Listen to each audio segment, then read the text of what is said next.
Welcome to ILTV News. Today, after 734 days, an agreement has been reached to secure the release of the remaining hostages in Gaza, just several days after the two-year anniversary of the October 7th massacre, the largest slaughter of Jews since the Holocaust. While nothing can erase the horrific memory etched in the minds of every Israeli and Jew from that day, the entire country now waits with bated breath to see the return of our hostages, 48 of which are still in Gaza. The deal has been met with overwhelming support from Israelis and the families of hostages, with tears of joy across the nation, which has faced unbearable heartbreak for the past 2 years. The agreement for the first phase, signed today, will see the return of all living and deceased hostages in the next few days, as well as a gradual partial withdrawal of IDF forces from Gaza. In addition, 2,000 Palestinian terrorists will be released in exchange, and 250 terrorists serving life sentences, once again reflecting the painful cost Israel is forced to bear simply for rescuing our hostages. From all of us at ILTV on this historic day, may our hostages be brought back safely and swiftly, and may the memories of all those who were so savagely slain be blessed, along with the more than 900 courageous IDF soldiers who fought for their freedom. And now U.S. President Donald Trump announced on Truth Social that Israel and Hamas have agreed on the first phase of his Gaza plan, which will secure the release of all the hostages and begin Israel's withdrawal from Gaza. Trump and Prime Minister Netanyahu spoke after the announcement, congratulating each other on what was described as a historic achievement. We have more from ILTV's Steve Leibowitz. The Trump deal was announced 2 years and 1 day after the October 7, 2023 Hamas massacre. There are 48 hostages being held by Hamas. 20 are believed to be alive, and the rest were taken to Gaza already dead or were killed while in captivity. Trump said the release is expected to begin Monday. Ahead of the announcement, President Trump speculated that a deal was very close. I was just dealing with people from the Middle East, Arab people and other people, on the potential peace deal for the Middle East. Peace for the Middle East, it's a beautiful phrase, and we hope it's going to come true, but it's very close. And they're doing very well. We have a great team over there, great negotiators, and there are unfortunately great negotiators on the other side also. But it's something I think that will happen, got a good chance of happening. I may go there sometime toward the end of the week. Maybe on Sunday, actually, and we'll see, but there's a very good chance. Hamas representatives in Sharm confirmed the agreement, saying it will end the war, ensure Israel's withdrawal, allow humanitarian aid, and free Palestinian prisoners. The agreement will see the release of nearly 2,000 Palestinian security prisoners. They include 1,700 detained since October 7th, plus 250 serving life sentences. The names of the Palestinian prisoners to be released remain subject to finalization. Qatari mediators in Sharm el-Sheikh say all implementation mechanisms have been agreed upon. The formal signing is scheduled today in Egypt, with the major issues having been resolved and only procedural details remaining. Netanyahu and Trump spoke shortly after the president announced the deal on Thursday. A press release from the Prime Minister's office said the two held a very emotional and warm conversation, congratulating each other on the historic achievement of signing the agreement for the release of all of the hostages. The Prime Minister thanked President Trump for all of his efforts and for his global leadership, and President Trump congratulated the Prime Minister for his determined leadership and the actions he led. Israeli officials are now preparing for a visit by President Trump on Sunday. He will reportedly address the Knesset.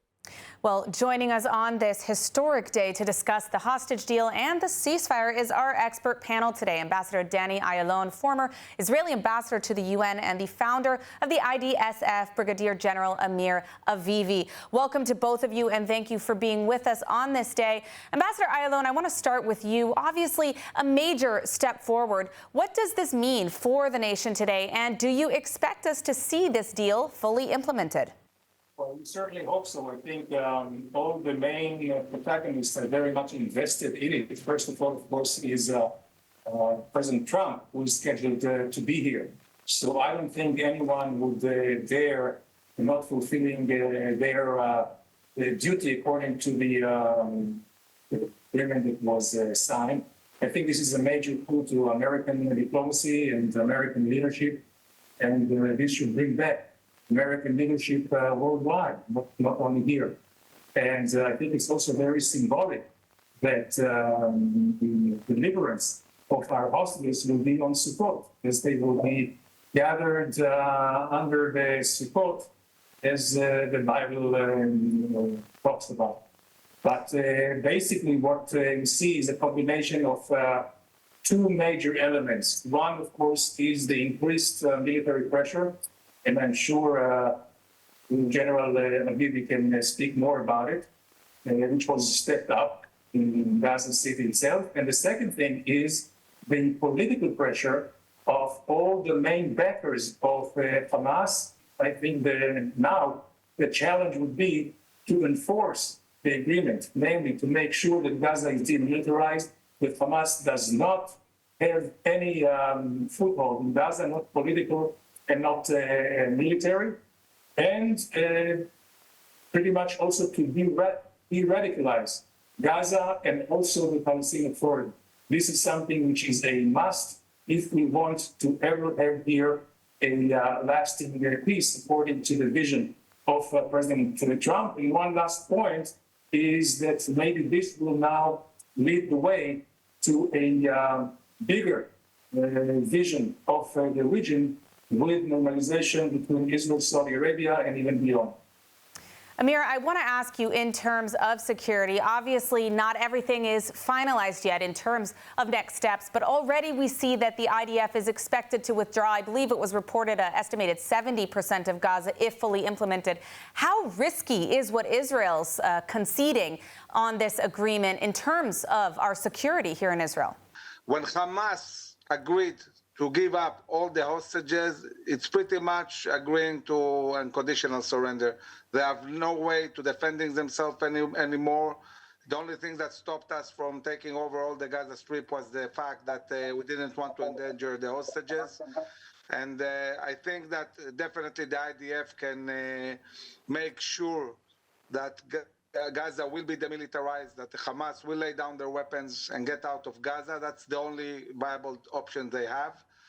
And I think that the IDF is perfectly capable to defend Israel along the lines it withdrew at the moment. We have to remember there will be no other withdrawal without demilitarization of the Gaza Strip, without Hamas laying down their weapons, stepping down as a governmental and military entity in the Gaza Strip. And it will be interesting to see the dynamics within the Gazan society, because we have seen quite a lot of fighting between Gazan militias and Hamas with the assistance of Israel. Israel has deployed different clans in different parts of Gaza, in Rafah, in Khan Yunis, in the north of Gaza. This is part of the reason why Hamas and Qatar and other countries understood that this is pretty much game over and Hamas is on the verge of collapse. I'm going to ask our panel just to stay with us for a few minutes. We will be back for more analysis in just a few minutes. But for now, we're going to move on to the next story. In the meantime, let's take a look at the political situation in Israel as the state prepares for the return of these hostages, as well as the release of Palestinian terrorists in exchange. After 2 long years of war, the people of Israel are finally breathing a sigh of relief. At Tel Aviv's Hostage Square, emotions are, of course, running high. Families of captives and former hostages are celebrating the agreement between Israel and Hamas, a deal that promises to bring home all the hostages, living and deceased. ILTV's Mayan Hoffman is on the ground. I'm here in Hostage Square, where it rained earlier today. Tears of joy, people are calling them. In Israel, rain is seen as a blessing, and that is certainly the sentiment here at Hostage Square. After more than 730 days, families are beginning to believe that their loved ones really will come home.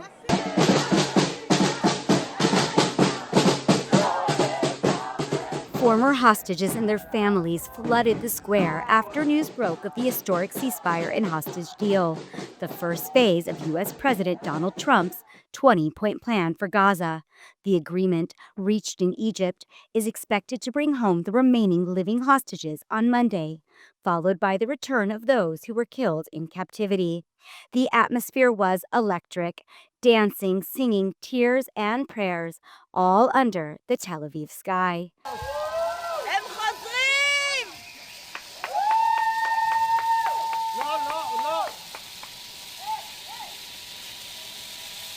תודה לעם ישראל, תודה לחיילי צבא ההגנה לישראל, תודה לנשיא טראמפ, תודה לכל מי שעזר להחזיר את הילד שלי ואת כל החטופים והחטופה הביתה. Nearby, former hostages joined the celebration, living symbols of resilience and survival. עד שזה לא קורה, זה לא קורה. עד שאתה לא מחבק את אמא שלך, עד שאתה לא מחבק את אבא שלך, עד שאתה לא עובר לחיילים שמקבלים אותך באהבה ובשמחה. Shem Tov, who was released months earlier, said he could hardly find the words to describe what this moment means, calling it simply the most in the world. Music played and flags waved. People shouted praise for President Trump. It was a day of surreal images, marking a surreal moment, the possible end of one of Israel's darkest chapters. Even as Hamas claims it cannot locate 9 of the captives, international rescue teams are expected to assist in the coming days. From Hostage Square in Tel Aviv, where tears, rain, and relief have all fallen today, I'm Ayan Hoffman. Back to you. Questions now are growing over Prime Minister Benjamin Netanyahu's ability to hold his coalition together as he pushes a U.S.-backed ceasefire and hostage release deal. His political future and the stability of Israel's government could hinge on whether he can secure long-term cabinet support for the plan. Meanwhile, President Donald Trump has been invited to Israel and plans to deliver a speech at the Israeli Knesset, adding even more attention to this critical moment. Our correspondent, India Naftali, is joining us from outside the Knesset. India, what can you tell us? Well, good afternoon, Emily. In just about an hour and a half, the Knesset is going to vote on the first phase of the Gaza ceasefire plan. Now, it's not a question of whether or not it will pass. It is expected to pass in the Knesset, but it will not pass without opposition.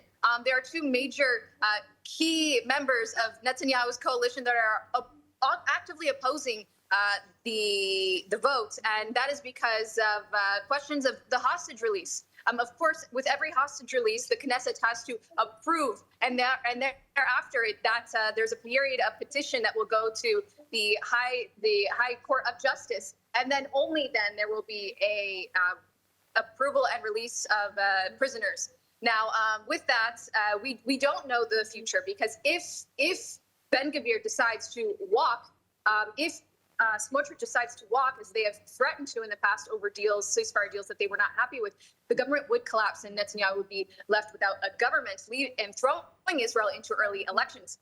Now, this would be extremely disappointing for President Donald Trump, who has given everything to this deal. And we are hoping and expecting that Netanyahu can play this right so that he can maintain his strength and support in the Knesset. Even his opponents, the leaders of the opposing opposition, Yair Lapid and Benny Gantz, are now said they will support the government, and we are just waiting to see this evening at 6 o'clock. We will probably see that there is a approval that the ceasefire plan was ratified, but we will have to wait and see. Will ministers like Smotrich walk and leave the government in collapse? And now we are also expecting President Trump to be at the Knesset, which is right behind me. President Trump said he is willing to speak at the Knesset if they want him to, and it looks like that is the case, and that he will be coming here and that he will be speaking at the Knesset very soon, Emily. Well, we'll definitely have more updates about the political situation in Israel, but it's good to hear that there will be at least enough support to ensure that this deal does indeed pass. Thank you, India. On October 16th, ILTV News and the Jewish Agency for Israel will mark 2 years since the October 7th massacre with our own powerful 90-minute broadcast. This special event will share survivor testimony, stories of resilience, and the unity of Jewish communities worldwide. Join us as we honor the victims, support the families, and stand together for Israel's future. Scan the QR code now and sign up to be part of this meaningful program. Well, now I want to take us back to our panel to analyze some of the latest. We have Brigadier General Amir Avivi with us, as well as Ambassador Danny Ayalon. Thank you for staying with us. Amir, I want to ask you, let me start with you. There's a lot of elation over the imminent return of the hostages, but this deal means the release of 250 convicted murderers, in addition to 2,000 terrorists arrested post-October 7th. How dangerous is this for Israel's future? Well, obviously, it's very dangerous because it can rebuild the leadership of Hamas. And the way to deal with it is first make sure that they don't stay in Judean Samaria or in Gaza, but somewhere else. And also clarify that any attempt of any of them to go back to terrorism will be met with an Israeli response and targeting of terrorists.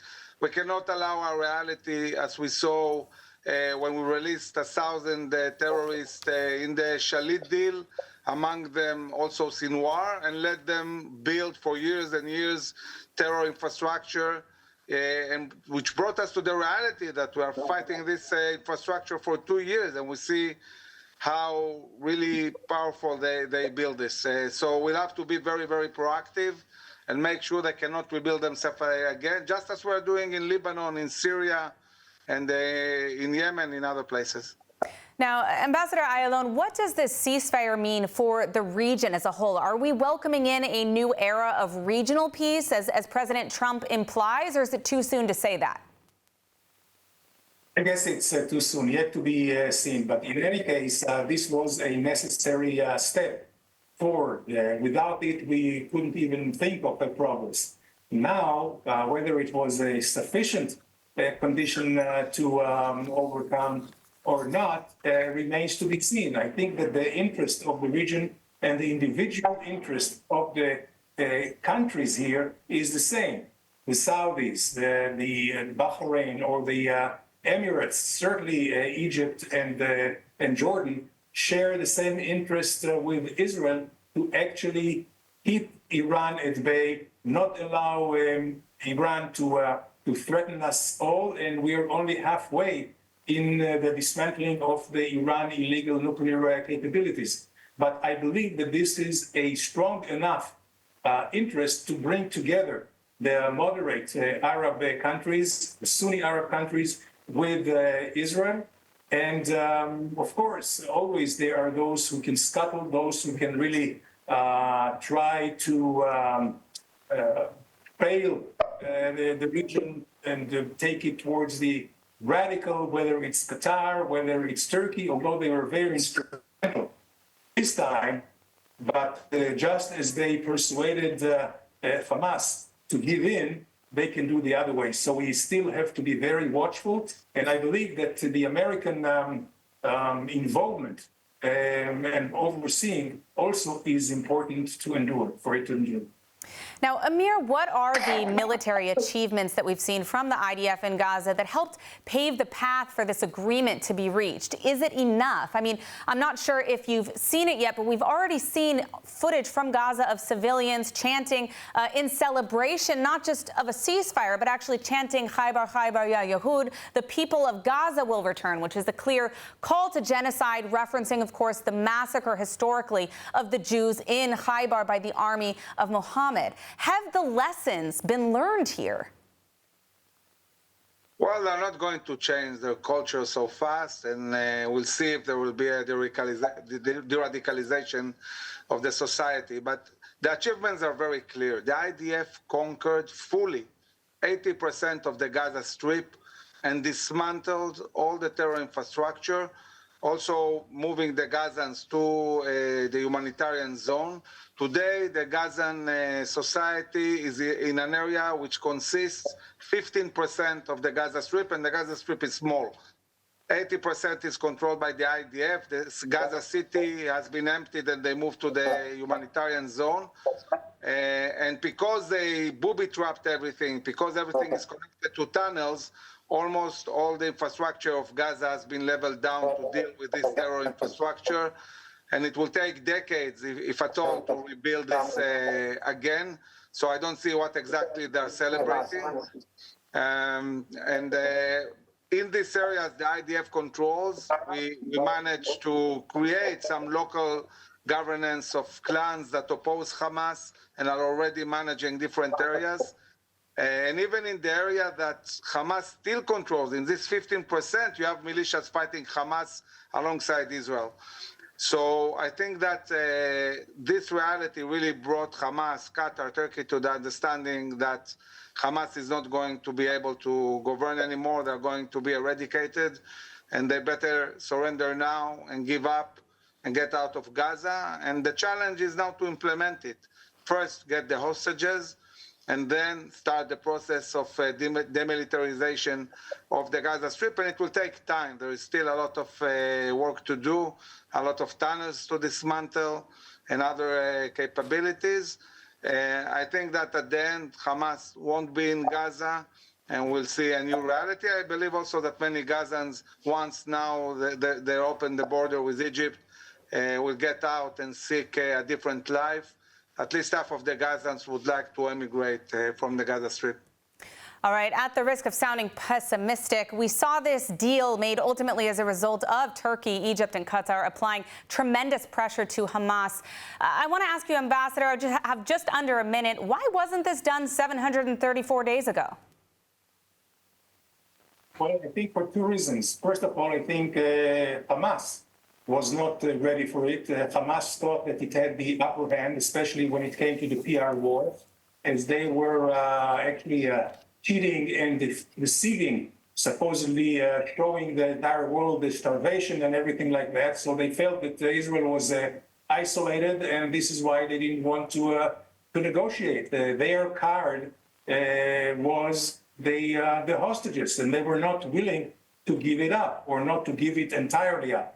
I think now, when Israel is just stepping on their throat, and on the other hand, they have all their allies, Qatar namely, and Turkey, understanding that they should please the United States and get something out of it. I hope not on the expense of Israel's security, but I think these two I would say, factors brought about the Hamas concession. All right, we do need to wrap that up, but a big thank you to Brigadier General Amir Avivi and also Ambassador Danny Ayalon for your insights on this historic day. On October 7, I was here at the Nova Music Festival. I ran for my life, hid for 7 hours. Terrorists shot me twice. Thankfully, I survived. I'm still dealing with trauma. And I'm not alone. 3 million Israelis are in trauma. They need mental health care or physical rehabilitation. Wounded soldiers, families, and scared children. Since 1912, Hadassah has been a life-changing force in Israel. Today, Hadassah has 2 world-renowned hospitals, pioneers breakthrough medical research, cares for youth, and has built the much-needed and largest rehabilitation facility in Jerusalem. Thank you to everyone at Hadassah Hospitals. You've been helping me, and so many others. And a special thanks to one nurse, my mom. I love you. And now let's take a look at the weather forecast. Cloudy skies and partly rainy showers are expected around most of the country tonight, with a drop in temperatures reaching lows of 19 degrees Celsius or 67 degrees Fahrenheit. Then tomorrow we'll see cloudy skies and steady temperatures, seeing highs of 27 degrees Celsius or 81 degrees Fahrenheit. That's a wrap for today's news. For the latest updates from Israel on all your devices, be sure to follow our ILTV channels and our new live channel. You can also catch us on Screen IL with 24/7 live coverage. Stay informed with the latest news straight from the heart of Israel. I'm Emily Schrader. Be well, and thank you for watching.